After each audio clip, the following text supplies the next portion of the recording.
তাদের ভাবের বিনিময়ে আজকে এই দিনটা প্রতিষ্ঠিত হয়েছে। ঠিক আছে, কিন্তু আমাদের সমাজ অবস্থা কি জানো, যাদের শ্রমের বিনিময়ে তাদের অপমান কাছ থেকে আমরা সম্মানের চোখে দেখি, তারাই খুশি হবে।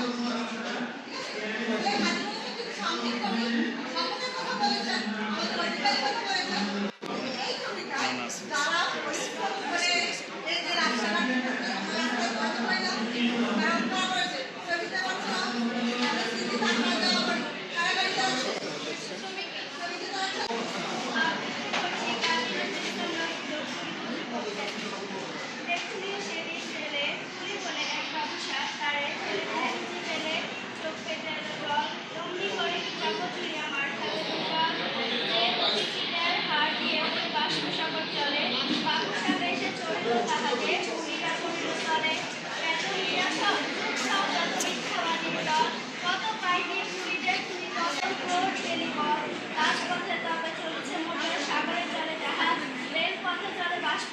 দেশ ছেয়ে গেল বলে বলতো এসব